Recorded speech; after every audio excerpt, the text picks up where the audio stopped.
Welcome everyone. Last lecture we start unit number 3, ergonomics. Simple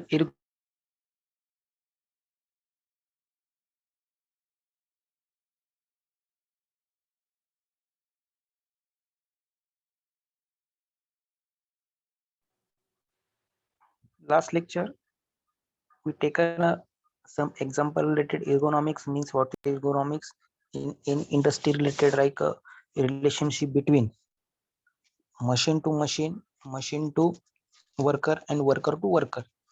law of works आपण बघितलं होतं की last lecture मध्ये ergonomics means law of work they are different in different ways म्हणजे प्रत्येक law of work हे वेगवेगळं असतं डिपेंड ऑन वर्क कंडिशन नुसार. आपण बघितलं की ज्या कंपनीचे रूल्स असतील किंवा एखादी ऑर्गनायझेशन असेल किंवा तुमच्या स्टुडंट रिलेटेड असेल, प्रत्येक वर्क करण्याचं एक थेरी असते, एक टर्म असते किंवा एक मेथड नुसार आपण ते वर्क कम्प्लीट करतो. Okay, this is the law of work. Today we start the ergonomics, some definitions, objectives, field, interact with the ergonomics, importance, approach, advantage, disadvantage, and application. See here, ergonomics derived from Greek word. Ergo means work and norms means law. Okay, that's ergonomics means law of work.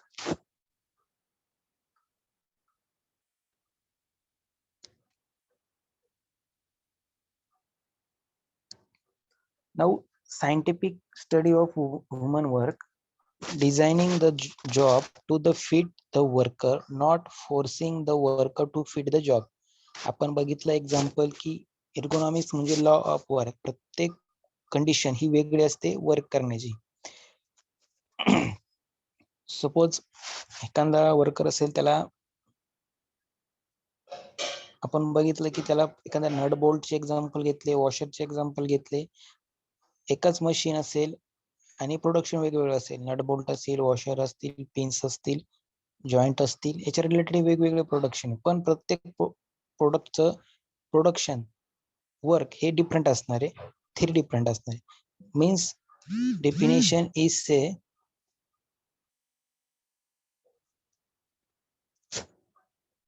Weight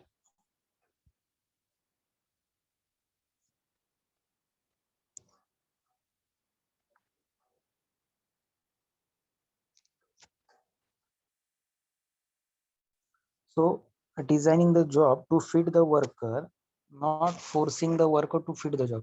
एखादा आपण job करत असेल, तर job to fit the worker, तो job पूर्ण आपण म्हटलो की मशीन अँड वर्कर रिलेशनशिप जसं इम्पॉर्टंट आहे, तसंच ज्या पण प्रोडक्शनचं आपण प्रोडक्ट करतोय त्या प्रोडक्टचं पूर्णपणे इन्फॉर्मेशन त्या वर्करला माहिती पाहिजे. Means job to fit the worker, not forcing the worker to fit the job. म्हणजे एखादा सपोज पर्सन आहे, आपण बघितलं एखादा स्टुडंट आहे, डिप्लोमा पास आउट झाला, त्याला कंपनीमध्ये प्लेसमेंट केलं. प्लेसमेंट केल्यानंतर त्याला एखादं वर्क करण्यासाठी त्याला ट्रेनिंग पिरियड म्हणून 3 मंथ दिली. 3 महिन्यानंतर तरी त्याला ते वर्क जमत नसेल तर त्याला शिफ्ट केलं जातं किंवा काढून टाकलं जातं. ओके, तर ते करत असताना सपोज एखादा पर्सन असेल, त्याला 3 मंथ ट्रेनिंग दिली तरी ते वर्क त्याला जमत नसेल, मशीन ऑपरेटिंग असेल, जे वर्कर असेल त्यांना हँडल करण्याची टेक्निक असेल किंवा मशीन रिलेटेड टेक्निकल इश्यू असतील, ते हँडल करायला त्याला बेनिफिशियरी जमत नसेल, तर काय होऊन जातं मग, job to fit the worker म्हणजे ऑटोमॅटिकली त्याला ती ट्रेनिंग दिलेली आहे, त्या ट्रेनिंगनुसार त्याला तो जॉब जमला पाहिजे, ऑपरेट करता आलं पाहिजे, मशीन जे वर्कर असतील वर्कर हँडल करता आलं पाहिजे, त्यांच्याकडून वर्क करून घेता आलं पाहिजे. जे पण मॅनेजरने आपल्याला वर्क दिलेले, डेली 8 अवर्सचं वर्क दिले की प्रत्येक पर्सन कडून वर्क करून घ्यायचं, मशीन प्रॉब्लेम असेल तो सॉल्व्ह करायचा, जे पण आपली लाईन असेल कंटिन्युअसली चालली पाहिजे, ब्रेक नाही झाली, हे काही कमांड दिलेली असते मॅनेजरनी सुपरवायझरला. सपोज इंजिनियर असेल, कोणी पर्सन डिप्लोमा पास आउट असेल, डिग्री पास आउट असेल, त्याला 3 महिन्यानंतर डायरेक्टली त्याला लाईनवर दिलं जातं आणि त्याच्याकडून कोणतीही मिस्टेक होणार नाही याची हे केलं जातं, कारण 3 महिने त्याला ट्रेनिंग दिली जाते. म्हणजे डायरेक्टली त्या पर्सनला तो जॉब पूर्णपणे आला पाहिजे, मशीन ऑपरेट करता आलं पाहिजे, ते वर्कर असते ते हँडल करता आले. बट कधी कधी एखादा पर्सन असा असतो की त्याला 3 मंथ ट्रेनिंग दिली तरी पूर्णपणे त्या मशीनचं नॉलेज येत नाही, वर्कर हँडल करता येत नाही, जी प्रोडक्शन लाईन असेल ती हँडल करता येत नाही, सायकल सप्लाय चेन असेल ती हँडल करता नाही येत, त्यामुळे काय होतं की जो मॅनेजर असतो तो फोर्स करतो किंवा त्याच्यावर प्रेशर किंवा स्ट्रेस म्हणजे त्याच्यावर त्याला फोर्स केल्यामुळे तो त्याला काय करतो, forcing the worker to feed the job म्हणजे फोर्स करून तो त्याला तयार करत असतो की तू या मशीनचं पूर्ण नॉलेज घेतलं पाहिजे आणि तू या वर्किंग कंडिशन साठी तू कॅपेबल झालं पाहिजे. म्हणजे दोन थिंग असतात. एखादा पर्सन डायरेक्टली 3 महिन्यानंतर त्याला ऑपरेटिंग जमते, पण एखाद्या पर्सनला 3 महिने ट्रेनिंग दिल्यानंतर पण ऑपरेटिंग जमत नसेल तर त्याला फोर्स करून किंवा त्याच्यावर प्रेशराईज करून त्याला ते काम त्याच्याकडून करून घेतलं. That is a two thing related the ergonomics law of work. Science that deals with the designing and the arranging things so that people can use they easily आणि सेफ्टी. कोणतेही वर्क असेल ते वर्क प्रोडक्शन करीत असताना असो किंवा organisation मध्ये असो किंवा स्टुडंटला असो, कोणतेही वर्क देत असताना ते इझिली आणि सेफली यूज केलं गेलं पाहिजे. That is a main definition related the ergonomics. Now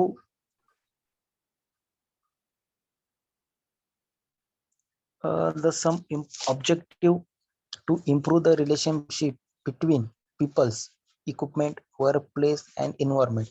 simple आहे. जो आपलं युनिट आहे, थर्ड युनिट आहे simple economics law of work related. म्हणजे तुम्ही इंडस्ट्री असो, ऑर्गनायझेशन असो किंवा स्टुडंट असो, एम्प्लॉय असो, डेली लाईफ मध्ये असो, आपण डेली लाईफ मध्ये कोणते वर्क असो, आपली असाइनमेंट असेल, स्टडी असेल, प्रत्येक गोष्टीला आपण काय करतो, एक टाइम निश्चित करतो. आपलं काही माइंड मध्ये लॉ ऑफ वर्क असतो की कोणते काम असाइनमेंट असेल तर मी किती वेळात कम्प्लीट करणार, ती लगेच ती कम्प्लीट करून दुसऱ्या सब्जेक्टची किती वेळात कम्प्लीट करणार. सेम कंडिशन स्टडी असेल, एक्झाम असेल तर कोणत्या सब्जेक्टला किती टाइम देणार, कोणता पोर्शन किती टाइम मध्ये कव्हर करणार, रिव्हिजनला किती वेळ देणार.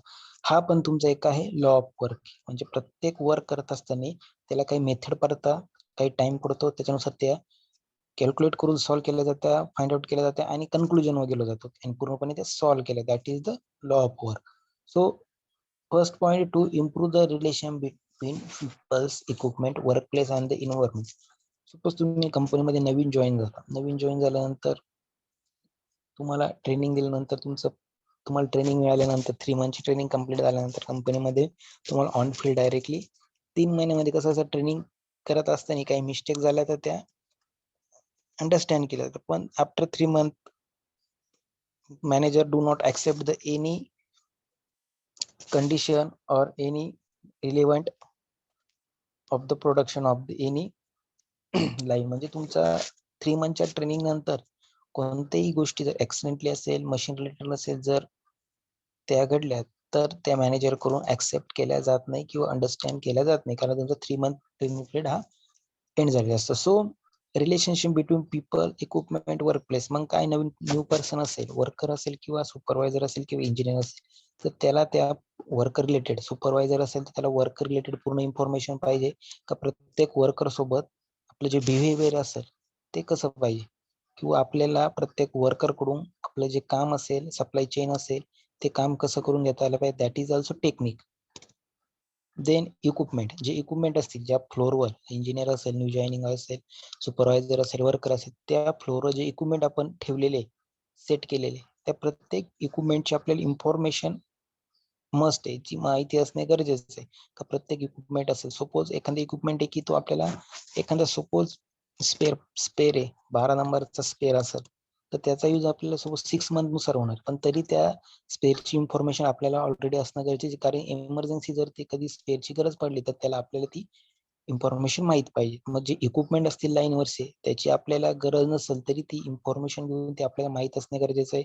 Okay, equipment. Then work place, आपण ज्या वर्क करतो, म्हणजे आपली supply chain management production line असेल, त्या प्रोडक्शन लाईनवरचे प्रत्येक worker related, machine related, equipment related प्रत्येक गोष्टीची आपल्याला इन्फॉर्मेशन पाहिजे. Okay, that is the work of law.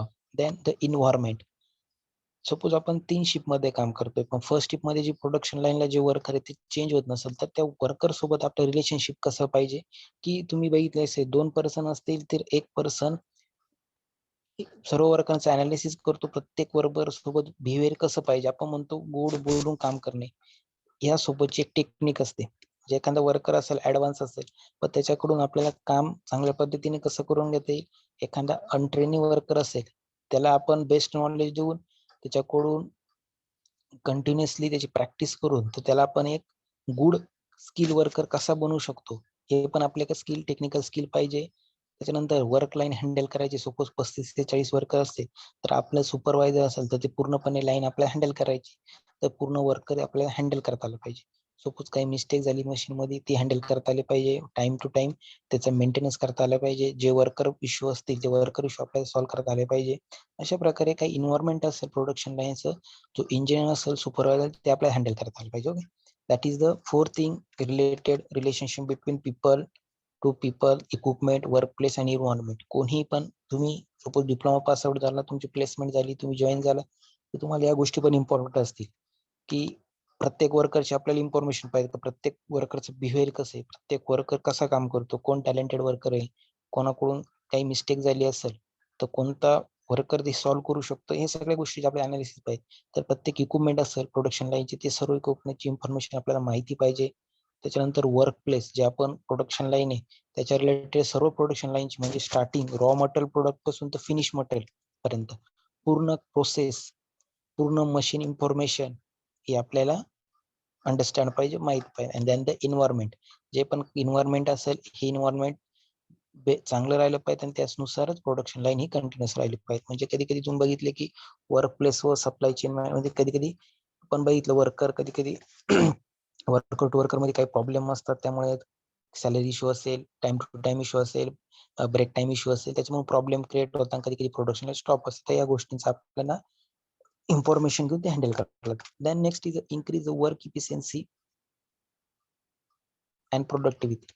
त्यासोबत जो तुम्ही सपोज कंपनीत गेल्यानंतर तुम्हाला पण त्या कंपनीमध्ये काही गोष्टी तुम्हाला प्रोव्हाइड केल्या असतात किंवा काही तुम्हाला ऑथराइज काही अधिकार दिलेले असतात. ओके, तर मग त्याच्या रिलेटेड सपोज प्रोडक्शन असेल तर नवीन सपोज इंजिनियर आपण तिथे रिक्रूट केल्यानंतर त्याच्याकडून मॅनेजरची किंवा कंपनीची काय एक असते अपेक्षा, आपण म्हणू शकतो की जी प्रोडक्शन लाईन आहे ही, जर आपलं प्रोडक्शन 700 असेल नट बोल्टचं, तर तेच प्रोडक्शन आपण 750 कसं करू शकतो, means increase the work efficiency.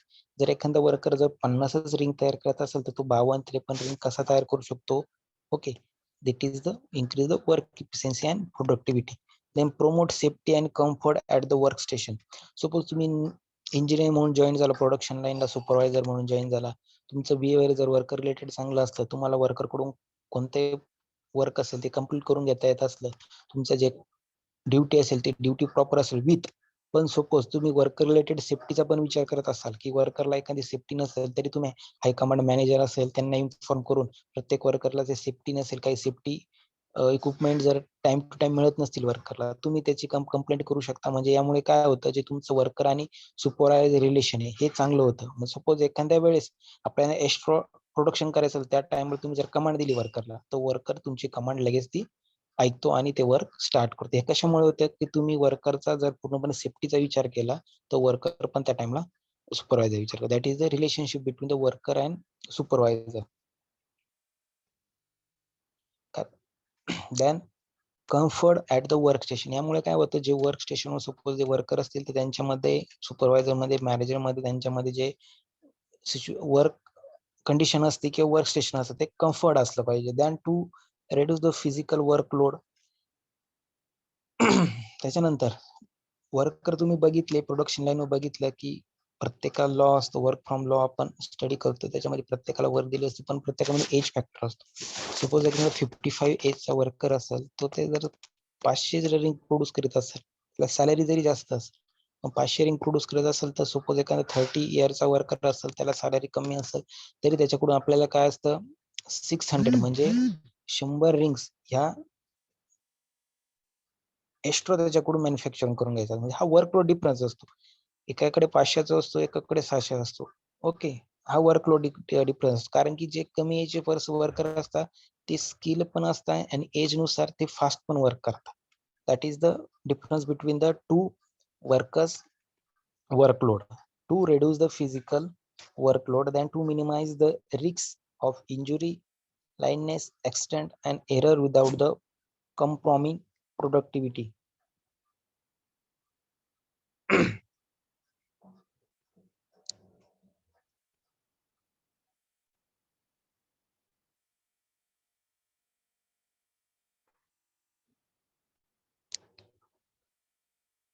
Next, to minimise the risk of injury. ती प्रोडक्शन लाईन असेल, त्या प्रोडक्शन लाईनला मिनिमम इंजुरी, ऍक्सिडेंट असतील, काही मशीनवर एरर असतील, तर ते कमी आपण वेळेवर मेंटेनन्स करून सॉल्व्ह केले पाहिजे. आणि जे प्रोडक्शन लाईन असेल ती इम्प्रुव्हमेंट केली पाहिजे. आणि जेवढे पण ऍक्सिडेंट आहे, मिनिमम ऍक्सिडेंट झाले पाहिजे. That is the comparing the product. यामुळे काय होतं, इंजुरी कमी झाली, ऍक्सिडेंट कमी झाला, तर प्रोडक्शन लाईनची प्रोडक्टिव्हिटी इन्क्रीज होते. This is the different types of objective like peoples, equipment, workplace environment, increase the work efficiency and productivity, promote safety and comfort at workstation to reduce the physical workload and the injury risks of injury, lioness, accident and error without the comparing the product. Now next point is the field that interact with the ergonomics. Given a different types of fields. आता तुम्ही याला मी सांगितलं की law of work, हा law of work फक्त इंडस्ट्रीसाठी नसून, म्हणजे आपली जी मेटल इंडस्ट्री असेल, मेकॅनिकल रिलेटेड इंडस्ट्री असेल, त्याच्यासाठी हा मर्यादित नसून हा different types of companies, organisation, industry त्यांच्यासाठी इम्पॉर्टंट टॉपिक. मग कोणकोणत्या टॉपिक आहे? सपोज इंजिनिअरिंग सेक्टर दिलंय, बायोमेकॅनिक्स सेक्टर दिलंय, इंडस्ट्रियल दिलंय, इंडस्ट्रियल मेडिसिन दिलंय, त्याच्यामध्ये बघा तुम्ही सर्जरी सुद्धा दिलंय, फिजिक्स दिलंय, रिसर्च, ऑपरेशन रिसर्च दिलंय, सायकोलॉजी, म्हणजे फॅक्ट हे काय दिलं, फील्ड दिलंय. या फील्ड मध्ये जो आपला इर्गोनॉमिक्स टॉपिक्स आहे, लॉ ऑफ वर्क हा असतो. सपोज हॉस्पिटल असतील, मेडिकल्स असतील, त्यानंतर तुमच्या फार्मास्युटिकल कंपन्या असतील, आपल्या इंजिनिअरिंग रिलेटेड इंडस्ट्रीज असतील, बायो केमिकल रिलेटेड इंडस्ट्री असतील, ऍग्रिकल्चर रिलेटेड इंडस्ट्री असतील, मेडिसिन असतील, तुमच्या सर्जरी ह्या रिलेटेड ज्या कंपनी ते आपण लॉ ऑफ वर्कचा यूज करत असतो. This is the different types of field for with the economics. Now job risk factor. Job risk factor first is a working positions. Working position तुम्हाला मी last lecture सांगितले की एखादा person computer work करत असेल, computer जर work करत असेल की त्याला बॅक पेन, तो जर 8 आवर्स वर्क करत असेल तर त्याला सोबत आईज प्रॉब्लेम, बॅक पेन असेल तर त्याची सिटिंग पोझिशन कशी, सिटिंग करत असताना जर सिटिंग पोझिशन पण डिपेंड असते की आपण वर्क करत असताना सिटिंग पोझिशन कशी आपले असेल. That is also risk factor. म्हणजे आपलं जर सिटिंग ही जर व्यवस्थित नसेल, तुम्हाला मी एक नेक्स्ट स्लाइड मध्ये ती इमेज दाखवेल की आपली वर्क करत असताना सिटिंग पोझिशन पण इम्पॉर्टंट किती असते. Now then is a bending, reaching, stretching. Okay, मग आपला जो असेल वर्क करता असताना आपण भरपूर जे आपले वर्किंग असेल, फिजिकल वर्किंग असेल, मीन्स बेंडिंग असेल, reaching, stretching, this is a risky factor for the given job risks. Okay, now the driving for the extended period of time. Suppose driving related दिलेलं आहे. तुम्ही जसं आपण बघितले की कम्प्युटर IT सेक्टर मध्ये 8 आवर्स 10 आवर्स सिटिंग ड्युटी असते. Suppose त्याच्यामध्ये बॅक पेनचा असेल, त्याच्यानंतर आईज प्रॉब्लेम असेल, ते क्रिएट होऊ शकतात. बट ड्रायव्हिंग रिलेटेड दिलंय की ड्रायव्हिंग एखादा पर्सन तो पण 8 ते 10 आवर्स ड्रायव्हिंग करत असेल तर त्याला पण तो सेम रिस्क फॅक्टर अप्लाय होऊ शकतो. मीन्स बॅक पेन और eyes problem and hand and legs, पूर्ण फिजिकल प्रॉब्लेम होऊ शकतो, कारण ते पूर्णपणे ऑपरेट असतो. आईज असतील, तुम्ही सपोज कंटिन्युअसली गाडी ड्रायव्हिंग करत असाल तर आपले जे लेग्स असतात ते लेगची वर्किंग होत असते, त्याच्यानंतर हँड असतं, हँडची वर्किंग होत असते, आणि back pain. This is a risky factor related the work life. म्हणजे लॉ ऑफ वर्क, आपण जे पण काम करतोय ते करत असताना आपण एखादं वर्क आहे ते वर्क करतोय, ते वर्क आपण जर 20 ते 25 वर्ष तो जॉब करत असेल तर जॉब केल्यानंतर जे पण आपल्या बॉडी फिजिकल काही पेन्स रिलेटेड असते ते that is the risky factor. म्हणजे सपोज आपण प्रोडक्शन लाईन आहे, तुम्ही जर बघितलं असेल की जे पण सिटिंग काम असतं, सपोज IT सेक्टर मध्ये बघितलंय, IT सेक्टर मध्ये जर तुम्ही 25 वर्ष सर्व्हिस केली किंवा प्रोडक्शन लाईन जर कंटिन्युअस तुम्ही जर आपण स्टँडिंग मध्ये उभं असलो प्रोडक्शन लाईनला 25 वर्ष तर 30 वर्ष सर्व्हिस केली तर तुम्ही ऑटोमॅटिकली तुमच्या बॉडीमध्ये पेन होतो.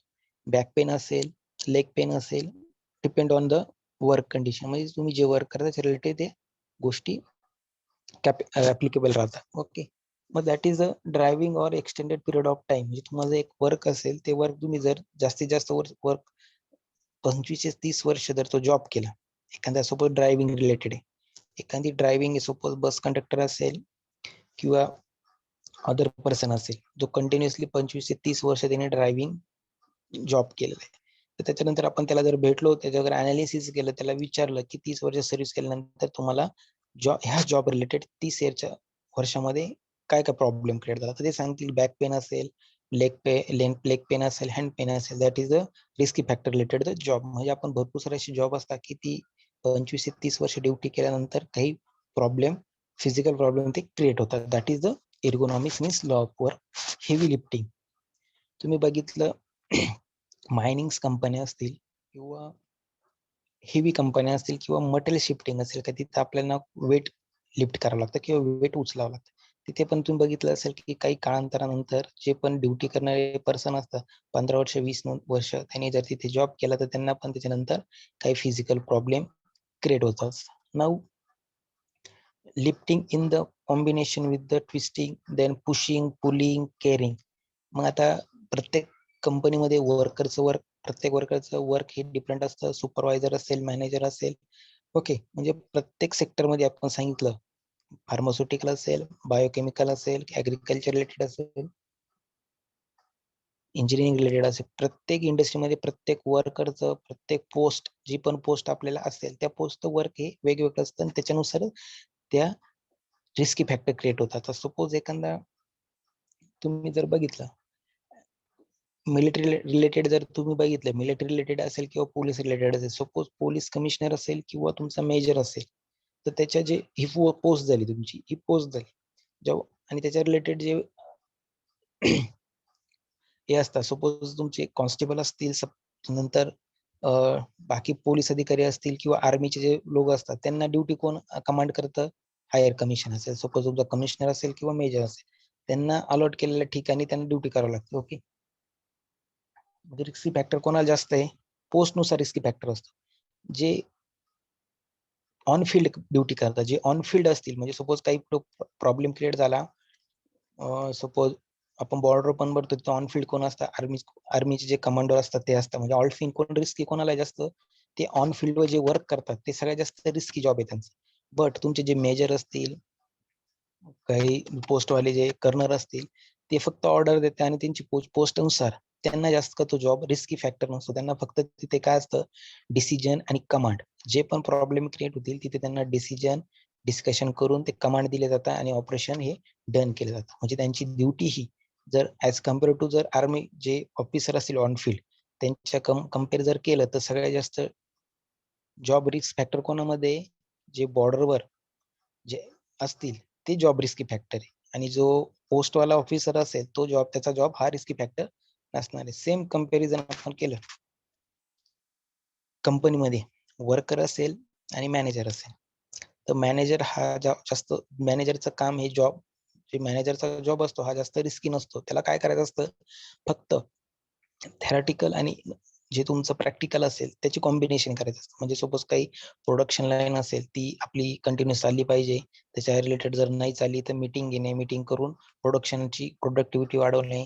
जे आपले मॅनेजरच्या खालचे जे पोस्ट असतील, सुपरवायझर असेल, असिस्टंट मॅनेजर, त्यांना ते कमांड करणे की प्रोडक्शन लाईन प्रॉपर चालली पाहिजे, मला यामधलं एवढं प्रोडक्शन पाहिजे, ही प्रोडक्टिव्हिटी वाढली पाहिजे, अशा कमांड दिल्या जाते मॅनेजरकडून. आणि आपल्याला एवढं बेनिफिट प्रॉफिट हे झालं पाहिजे. म्हणजे मॅनेजरचं काय असतं? जॉब हा रिस्की नसतो. त्याला फक्त अनालिसिस आणि फक्त नियोजन आपण म्हणू शकतो ते हँडल करायचं. पण सुपरवायझर आणि वर्करचा विचार केला, वर्कर हा कंटिन्युअसली मशीन वर्क करतो. आता मॅनेजर सोबत ऍक्सिडेंट होऊ शकतो का?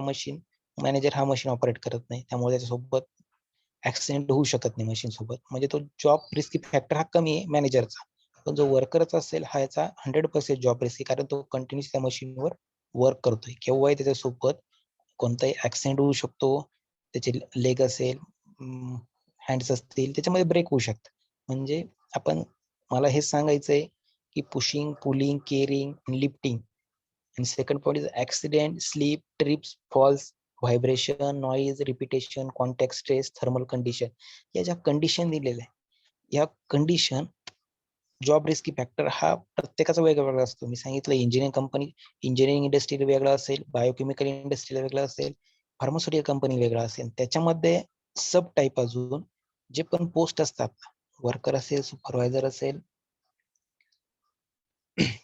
त्याच्यानंतर तुमचे assistant manager, general manager, plant head असेल, नंतर मॅनेजिंग डायरेक्टर असेल. म्हणजे प्रत्येकाची पोस्टनुसार जॉब रिक्स असते. वर्करची सगळ्यात जास्त जॉब रिक्स असते, कारण तो कंटिन्युअसली मशीन वर्क करतो.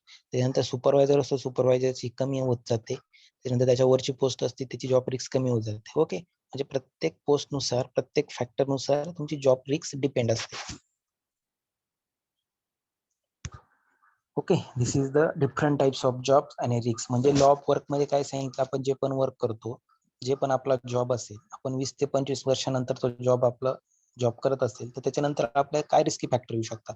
म्हणजे फिजिकल असेल, बॉडी पेन असेल, त्या रिलेटेड त्यांनी ते पॉईंट्स दिलेले. ओके, आणि ते पॉईंट्स कशावर डिपेंड असतात, तुमच्या पोस्टवर. का तुम्ही एकाच पोस्टवर किती काम करताना तुमची पोस्ट काय, वर्कर आहे का, सुपरवायझर आहे का, मॅनेजर आहे, त्याच्यानुसार डिपेंड असतं. आपण बघितलं, मॅनेजर असतील रिलेटेड पोलीस आहे, कमिशनर असेल तो कमांड देतो, पण पोलीस जे ऑन फील्ड वर्क करतात ते रिस्की असतात.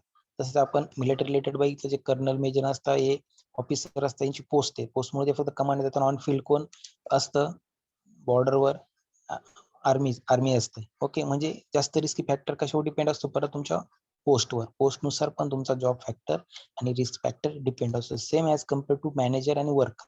मॅनेजरमध्ये फक्त नियोजन, कमांड्स, अनालिसिस, प्रोडक्शन झालं पाहिजे, ह्या गोष्टी हँडल कराव्या लागतात त्याला कंपनीच्या. फिट वगैरे, त्याच्यानंतर ऑर्डर्स आल्या त्या कम्प्लीट झाल्या पाहिजे. पण जॉब रिस्क ही कमी असते, ऍक्सिडेंटल जॉब रिस्क ही कमी असते as compare to worker. Okay, this is the job risk factor. Now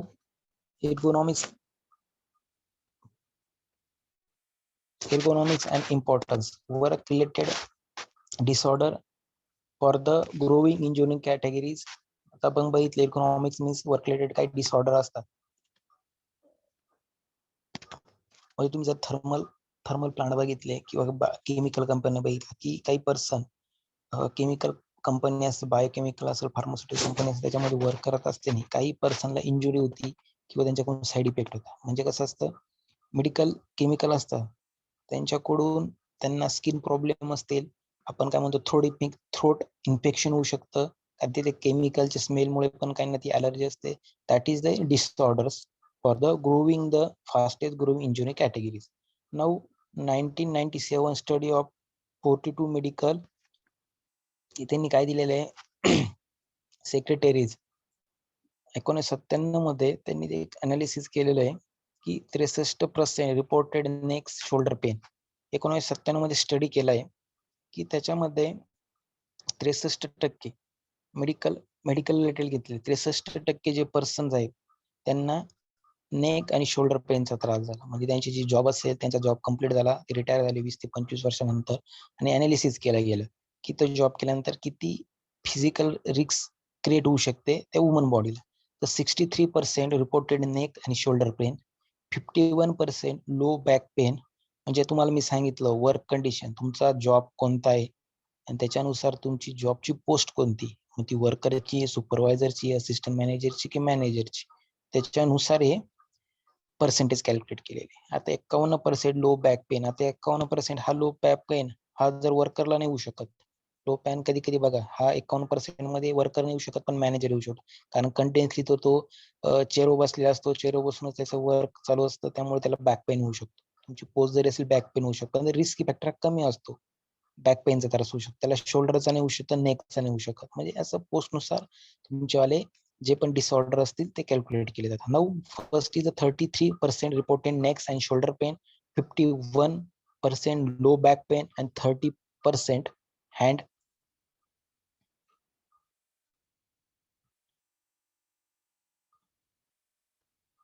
Okay, this is a given a analysis of 1997 study of the 22 medical secretaries. Now first point is 63% reported neck and shoulder pain. म्हणजे सगळ्यात जास्त neck आणि shoulder पेनचा 63% लोकांना त्याचा त्रास झाला. 51% low back pain आणि 30% for the hand pain. Okay, this is the importance for the disorder for fasting growing injury category. सगळ्यात जास्त इंजरी कुठे येऊ शकते. Now muscular skeletal disorder, MSD, muscular skeletal disorder. This is the related medical terms. MSD means the muscular R. injured the caused by the sustained exposure to stresses or repetitive motion. They may affect muscles, tendons, ligaments, bones, circulation, or nerves. Some well known as MSD are carpal tunnel syndromes आणि tennis elbow. Okay, आता प्रत्येक mines कंपन्या असतील किंवा thermal power plant, chemical engineering related कोणती organisation असो, प्रत्येक sector असो, कोणत्याही सेक्टरमध्ये वर्क करत असताना मस्क्युलर स्केलेटल डिसऑर्डर रिलेटेड काही सांगितले, इंजुरी, तर ते इंजुरी कोणकोणते होऊ शकतात? अफेक्ट द मसलला प्रॉब्लेम होऊ शकता, बॅक पेन होऊ शकतं, हँड पेन होऊ शकतं, लेग पेन असेल, नेक असेल, शोल्डर असेल, टेंडम, लिगामेंट पण प्रॉब्लेम होऊ शकतो, दॅट इज अ लिगामेंट. त्याच्यानंतर बोनचा त्रास असेल, related bones, circulations and nerves. Okay, and that this is a given a different two muscular skeletal disorder. First is a carpal tunnel syndromes and tennis elbow. Okay, this is the muscular skeletal disorder. See, first is a carpal tunnel syndromes, one of the best MSD muscular. See here, the medium nerve does not work properly due to the pressure on the runs throughout the opening called the carpal tunnel. Pains and tingling can go up the arm to the shoulder and neck, causing walking to the pain in the middle of nights. Okay, आता त्यांनी काय सांगितलंय, पहिलं दिले carpel tunnel सिंड्रोमचा example दिलेले. तर example ते कशा रिलेटेड दिलेले आहे, आपल्या हँड फिंगर बद्दल. म्हणजे आपल्या फिंगरची वर्किंग असेल जास्त प्रमाणात, जर आपण फिंगर वर्किंग जर असेल, एखादा जॉब असेल, तर त्याच्यामुळे काय होतं, फिंगर मसल्स असतील त्याला पण आपला प्रॉब्लेम क्रिएट होऊ शकतो. त्याच्याने नुसार आपल्या त्या हँड प्रॉब्लेम, शोल्डर प्रॉब्लेम, म्हणजे जर फिंगरचा जरी वर्किंग असेल तरी hand problem and shoulder problem create होऊ शकतो. That is the first disorder. Now second is a tennis elbow. Now the overuse or misuse of the forearms muscles can be causes the tenderness or the painful inflammation of the tendon connecting these muscle to bones. This may be when working or during a certain activity such as sport and guarding. Symptom as cervical pains. Okay, this is the next example, and this is the body part from to the workplace. Okay, back, lower neck and upper back, upper extremity, arms and hand, and lower extremities, legs and feet. This is the given the body part from to the workplace for muscular syndromes. Okay,